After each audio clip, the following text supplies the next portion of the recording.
BMS academy में आपका स्वागत है। पिछले सेशन में हमने सर्विस सेक्टर की एंट्रीज की जानकारी ली।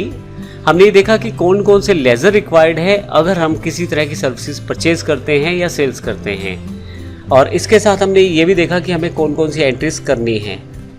अब यहाँ पे हमारे पास कुछ एंट्रीज का एग्जाम्पल है, जैसे बैंक में हम लोगों को कैपिटल जमा करवाना है, कुछ सर्विसेज परचेज करनी है, कुछ सेल्स करनी है, और उनमें से कुछ सर्विसेज इंटरस्टेट हैं, कुछ इंट्रास्टेट है। ये हमने पूरा एग्जाम्पल फॉलो किया है पिछले सेशन में। इस सेशन में हम इसको प्रैक्टिकली करके देखने वाले हैं। तो इन सब को एंट्रीज को करने से पहले मैं आपको ये बता दूं कि अकाउंट्स किस प्रकार से बनाने वाले हैं। इस सेशन में हम देखेंगे कौन कौन से लेजर्स हमें चाहिए और किस प्रकार से हम उन्हें बनाने वाले हैं। इसके लिए हमारे पास A1 सर्विसेज हवाला सिटी का पहले से हमने एक कंपनी क्रिएट कर रखी है टैली में, तो आइए उसकी जानकारी लेते हैं।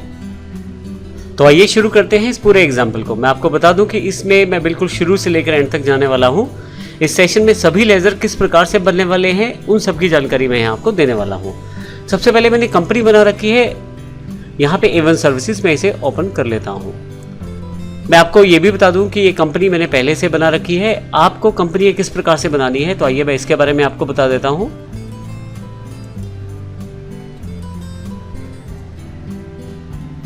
यहाँ पे सबसे पहले मैं कंपनी इन्फो पे चला जाता हूँ और यहाँ पे अल्टर पर जाकर मैं आपको A1 सर्विसेज की जानकारी दे देता हूँ। सबसे पहले आपको नाम लिखना है। बेसिक तरीका है, जैसे पहले कंपनीज बना रहे हैं वैसे ही हम लोग बनाने वाले हैं। जीएसटी का भी यहाँ पे कोई भी रोल नहीं है। मैं यहाँ पे कंपनी का नाम दे देता हूँ, मेलिंग नेम दे देता हूँ, country India, Haryana based company है हमारी। इसके अतिरिक्त इन्फॉर्मेशन आप दे सकते हैं, कॉन्टैक्ट डिटेल्स, मोबाइल नंबर इत्यादि। बुक्स कब से शुरू हैं वो जानकारी, और फाइनेंशियल ईयर कौन सा है वो जानकारी आपको यहाँ देनी है, कब से शुरू है वो भी। इसके अलावा बेसिक इन्फॉर्मेशन जो हम लोग यह जानकारी बेसिक कंपनीज में देते हैं। अगर आप इसके बारे में अधिक जानना चाहते हैं कि कंपनीज कैसे बनाई जाती हैं, तो हम हमारे बेसिक्स लेवल के जो टैली के ट्रेडिंग्स हैं उनको देख सकते हैं। मैं एंटर करके से सेव कर देता हूँ। कंपनी मेरे पास पहले से तैयार है और मैं अभी एस्केप करके बाहर आता हूँ और इसी कंपनी को सिलेक्ट करके खोल लेता हूँ। इसके लिए मैं A1 सर्विसेज को एंटर कर देता हूँ। यहाँ मेरे पास A1 सर्विसेज कंपनी पहले से ओपन हो गई है। अब यहाँ पे सबसे पहला पॉइंट ये है कि हमें कौन कौन से लेजर बनाने हैं, ये जानकारी हमें इस सेशन में लेनी है। आइए हम शुरू करते हैं। इसमें सबसे पहले बात करते हैं अकाउंट्स इन्फो पे चलते हैं। लेजर बनाने के लिए आप लेजर्स पे आ जाएं और क्रिएट करके आप लेजर बना सकते हैं।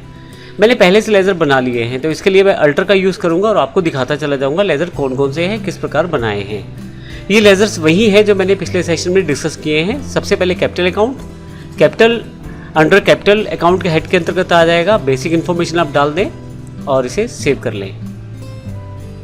इसके अतिरिक्त मैं आपको यहाँ से उन सभी अकाउंट्स की जानकारी भी देता रहूँगा साथ साथ जो हमें बनाने हैं। अब यहाँ पे हम दो अकाउंट बनाने वाले हैं, Chandigarh HR services company Chandigarh Punjab की और क्रिएटिव इंटरनेट हरियाणा की। चंडीगढ़ HR सर्विसेज से हम लोग HR सर्विसेज परचेज करेंगे जो टैक्सेबल इंटरस्टेट कहलाएगी, और क्रिएटिव इंटरनेट से हम इंटरनेट सर्विसेज परचेज करेंगे क्योंकि ये राज्य की कंपनी है, हमारे ही राज्य में स्थित है, तो परचेज टैक्सेबल कहलाएगी। इसको देखते हैं। सबसे पहले हम क्रेडिटर्स के अकाउंट बना लेते हैं।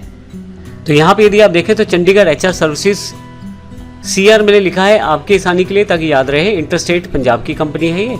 मैं एंटर करता हूँ। इसको बनाने के लिए आपको केवल इसे सन्ड्री क्रेडिटर्स के अंतर्गत रखना है। अब यहाँ सबसे इंपॉर्टेंट पार्ट है कंट्री और स्टेट। ये इन्फॉर्मेशन प्रॉपर दीजिएगा ताकि आप जब कैलकुलेट करें अपने टैक्सेस को तो वह प्रॉपरली आपको दिखाएं सारा का सारा बैलेंसेस। तो यहाँ पे मैंने स्टेट चंडीगढ़ सेलेक्ट की है और फाइनली यहाँ से यस करते हुए अल्टर डिटेल मुझे यस करना है। यहाँ पे जब आप यस करेंगे तो यहाँ पे आप कुछ एक इन्फॉर्मेशन देंगे जो बड़ी इंपॉर्टेंट है आपके टैक्सेशंस को कैलकुलेट करने के लिए। रजिस्ट्रेशन टाइप रेगुलर है क्योंकि यह रजिस्टर्ड डीलर है, और इसका GST नंबर 04 से चंडीगढ़ का कोड शुरू होता है। बाद में मैंने एक सैंपल लिया है, आप एग्जैक्ट कोड ले सकते हैं जो आपकी पार्टी का है। और इसके अलावा ये दोनों ऑप्शन नॉट एप्लीकेबल हैं। मैं इसे यस करके सेव कर देता हूँ। इसी तरह से मेरे पास एक और कंपनी है क्रिएटिव इंटरनेट, ये हरियाणा की है। मैं एंटर कर देता हूँ सन्ड्री क्रेडिटर्स के अंतर्गत, और यहाँ पे देखिए मैंने एड्रेस जो दिया है इंडिया और हरियाणा दिया है। यहाँ पे फिर से आपको GST डिटेल्स को एंटर करना है, यस करें। तो मैंने यहाँ रेगुलर, क्योंकि यह भी हमारा जो क्रेडिटर है रेगुलर एक रजिस्टर्ड कंपनी है तो रेगुलर रहेगा ये भी। जीएसटी नंबर मैंने इसका सेव कर दिया है। हरियाणा का जीएसटी नंबर 06 से शुरू होता है। स्टेट कोड्स को किस प्रकार से आप भर सकते हैं ये जानकारी मैं पहले एक सेशन में दे चुका हूँ, आप उस सेशन से रिवाइज कर सकते हैं। फाइनली यहाँ से बाकी दोनों ऑप्शंस नॉट एप्लीकेबल हैं, मैं इसे सेव कर देता हूँ। हमारे पास यहाँ दो तरह की सर्विसेज है जो हमें परचेज करनी पड़ रही है। अभी जो मैंने दोनों अकाउंट बनाए हैं इसी से रिलेटेड हैं। चंडीगढ़ एचआर सर्विसेज कंपनी से मैं एचआर सर्विसेज को परचेज करता हूँ, परंतु यह हमारे राज्य के बाहर की कंपनी है तो इस कारण यह परचेज टैक्सेबल कहलाएगी। हालांकि जो हेड रहेगा इनडायरेक्ट एक्सपेंसेस रहेगा। इसी तरह से क्रिएटिव इंटरनेट से हम इंटरनेट सर्विसेज प्राप्त करते हैं, परंतु यह हरियाणा की कंपनी है तो परचेज टैक्सेबल कहलाएगी और यह भी कैटेगरी में अंडर जो ग्रुप रहेगा इसका इनडायरेक्ट एक्सपेंसेस। आइए इन दो अकाउंट्स को बनाकर देखते हैं।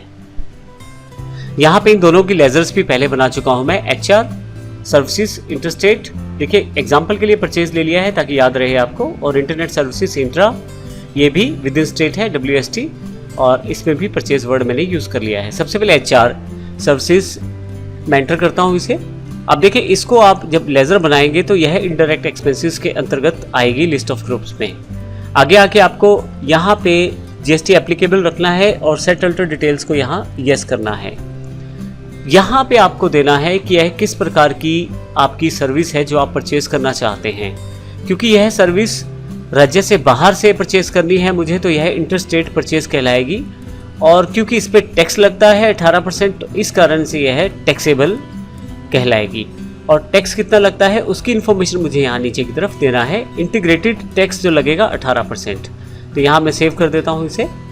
अब यहाँ से टाइप ऑफ सप्लाई में सर्विसेज ले लीजिए। फाइनली बेसिक ऑप्शन जो बाकी है वो भर सकते हैं आप, मैंने अभी खाली छोड़े हैं। एंटर करके मैं यस कर देता हूँ। इसी तरह से मेरे पास इंटरनेट सर्विसेज हैं जो मैंने इंट्रा स्टेट अर्थात राज्य के अंदर से ही परचेज की है। क्योंकि हमारी जो कंपनी है क्रिएटिव इंटरनेट वो हरियाणा बेस्ड है, तो जो सर्विसेज मैं उससे परचेज करने वाला हूँ वो लोकल कहलाने वाली है परचेज में। मैं एंटर करके ये भी दिखाता हूँ अकाउंट आपको, क्योंकि यह भी इनडायरेक्ट एक्सपेंसेस के अंतर्गत आएगा। यहाँ से नीचे GST एप्लीकेबल रहेगा, यहाँ मॉडिफाई कर ले। यहाँ सबसे इंपॉर्टेंट पॉइंट है ये परचेज टैक्सेबल के अंतर्गत आएगी आपकी सर्विस, क्योंकि आप इसे प्रयोग कर रहे हैं और राज्य के अंदर है तो इस कारण से यह है परचेज टैक्सेबल है। आपके पास और भी काफ़ी सारी कैटेगरीज हैं। यहाँ पे एक कैटेगरी हमने इंटरस्टेट परचेज टैक्सेबल ली है और अभी दूसरी जो है परचेज टैक्सेबल हमने ली है।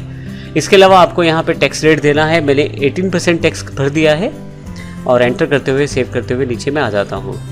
सप्लाई टाइप्स आपकी सर्विसेज हैं। फाइनली बेसिक डिटेल दें और इसे मैं यस कर देता हूँ। तो मैंने 2 क्रेडिटर्स के और 2 सर्विसेज के अकाउंट्स मैंने बना लिए हैं। अब मैं बात करता हूँ मेरे डेटर्स और उनको प्रोवाइड करने वाली सर्विसेज। अब यहाँ देखिए आपकी आसानी के लिए हमने कलर कोड स्पेसिफाई किया हुआ है। येलो कलर में सभी जो एंट्रीज हैं वो क्रेडिटर से रिलेटेड हैं और परचेज से रिलेटेड हैं, जबकि जो ग्रीन कलर है उसमें सभी एंट्रीज जो हैं डेटर से रिलेटेड है और इनकम से रिलेटेड है, या एक तरह से कहते हैं सेल से रिलेटेड है यहाँ पे। तो आइए देखते हैं इनमें कौन कौन से अकाउंट हैं। ड्रोन सर्विसेज अकाउंट है हमारे पास हरियाणा का, और क्योंकि ये लोकल कंपनी है और इसे हम सर्विसेज देते हैं, हम देते हैं तो ये सेल्स कहलाएगा, और राज्य के अंदर है तो सेल्स टैक्सेबल कहलाएगा, और जो ग्रुप रहेगा ये डायरेक्ट इनकम रहेगा इसका। इसी तरह से दिव्या सर्विसेज पंजाब है, इंटरस्टेट कंपनी है और इसको भी हम सर्विसेज देते हैं, लेकिन क्योंकि इंटरस्टेट कंपनी है तो सेल्स टैक्सेबल इंटरस्टेट कहलाएगा। इसके अलावा 3 अकाउंट हमें यहाँ पे टैक्स के भी बनाने हैं। तो ये देखते हैं इन सब अकाउंट्स को किस प्रकार से बना सकते हैं। सबसे पहले बात करते हैं हम यहाँ पे जो हमारे पास डेटर्स हैं। सबसे पहले दिव्या डेटर्स है, यहाँ से दिव्या सर्विसेज के रूप में मैं एंटर करता हूँ। अगर एंटर करते इसे अंडर हेड कर दे सन्डी डेटर्स, क्योंकि हम इनको सर्विसेज प्रोवाइड करने वाले हैं और इनसे हमें चार्जेस लेने भी हैं, तो ये हमारे सन्डी डेटर्स हैं। यस करते हुए आ जाए आगे। इन्फॉर्मेशन सही भरिएगा, यहाँ पे इंडिया और पंजाब भर दिया है मैंने, और टैक्स डिटेल जो है यहाँ सेल अल्टर GST डिटेल्स में यस कर दीजिए। क्योंकि रेगुलर यह एक डीलर है, GST में रजिस्टर्ड है तो रेगुलर कर दिया। उसका नंबर फिल कर दिया मैंने, 03 पंजाब का नंबर है तो आप इसे फिल कर सकते हैं, और या जिस स्टेट से आप डील कर रहे हैं जो नंबर उस स्टेट का है या उस पर्टिकुलर कोड को आप यहाँ फिल कीजिए। ये नंबर सही होना चाहिए, अन्यथा टैक्सेशन में आपको दिक्कत आएगी। तो यहाँ से फाइनली दोनों ऑप्शन नॉट एप्लीकेबल है, मैं यस कर देता हूँ और इसे सेव कर देता हूँ। एक और कंपनी है ड्रोन सर्विसेज। अब यह जो कंपनी है यह हरियाणा के भीतर ही कंपनी है।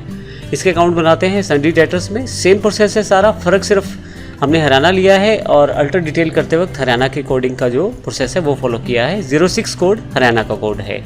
मैं इसे यस करके सेव कर देता हूँ। अब सेल्स सेगमेंट में हम दो चीज़ें प्रोवाइड करते हैं। अब सेल्स सेगमेंट में हम दोनों प्रकार के राज्यों में सर्विसेज प्रोवाइड करते हैं, अपने में भी और बाहर वाले में भी। तो इंट्रा और इंटर दोनों तरह की सेल्स यहाँ मानी जाएंगी। हम प्रोवाइड करते हैं कंप्यूटर से रिलेटेड रिपेयरिंग और नेटवर्किंग सर्विसेज को। ये मान लीजिए हमारी कंपनी A1 सर्विसेज का काम है। तो सबसे पहले मैं आपको बताता हूँ कि इंट्रा सेल्स में किस प्रकार से अकाउंट बनेगा। इसके लिए रिपेयरिंग एंड नेटवर्किंग सर्विसेज का मैंने एक लेजर बनाया है। यह मेरी इनकम कहलाएगी, डायरेक्ट इनकम, क्योंकि यह एक तरह से मेरी सेल्स भी है और मेरी अर्निंग भी है। GST एप्लीकेबल रहेगा और इसको मैं यस कर देता हूँ, डिटेल में एडिट कर लेता हूँ, क्योंकि अपने ही राज्य में मुझे यह सेल्स करना है। तो सेल्स टैक्सेबल ट्रांजैक्शन कैटेगरी के अंतर्गत ये आएगी। 18% टैक्स रहेगा सर्विस में। सर्विसेज में मैं सिलेक्ट करके यस कर लेता हूँ। दूसरी जो सर्विस सेल्स बनाई है मैंने वो है interstate repairing and network services, interstate sales के रूप में। फिर मेरे पास ये डायरेक्ट इनकम में है, एप्लीकेबल है GST। यस करूँगा तो यहाँ भी मॉडिफाई कर सकता हूँ। मेन डिफरेंस यहाँ पे इंटरस्टेट सेल्स टैक्सेबल कैटेगरी को लेना है।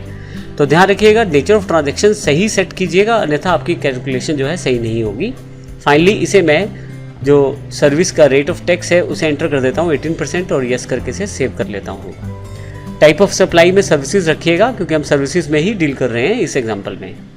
फाइनली सबसे इंपॉर्टेंट 3 अकाउंट जो हमारे पास CGST यहाँ पहले भी बना चुके हैं, मैं एक बार फिर से रिवाइज करवा देता हूँ। यहाँ पे ड्यूटीज टैक्सेस के अंतर्गत GST है, और क्योंकि CGST है तो सेंट्रल टैक्स के अंतर्गत आएगा। अभी परसेंट ऑफ कैलकुलेशन नहीं कुछ इसको करना, राउंडिंग मेथड भी नॉट एप्लीकेबल है। फाइनली यस कर देता हूँ इसे मैं। इसी तरह से IGST है, इंटरस्टेट टैक्स को कैलकुलेट करने के लिए। इसके लिए मैं यहाँ इंटीग्रेटेड टैक्स सेट कर दूंगा, बाकी ऑप्शन सेम रहने वाले हैं। SGST है, SGST में मैं ड्यूटीज टैक्सेस ले लूँगा फिर से यहाँ पे, और स्टेट टैक्स है क्योंकि SGST है तो स्टेट टैक्स में कैलकुलेट होगा ये। बाकी ऑप्शन वैसे के वैसे ही रहने वाले हैं। मैं यस करके इसे सेव कर देता हूँ। तो इस तरह से हमने वो सभी लेजर्स बना लिए हैं जो हमें इन एंट्रीज को करने में मदद करने वाली हैं। अब इस सेशन में हमने उन सभी लेजर्स को क्रिएट कर लिया है, और अगले सेशन में बात करने वाले हैं कौन कौन सी एंट्री हम कर सकते हैं और किस प्रकार से उन एंट्रीज को हम करने वाले हैं। धन्यवाद।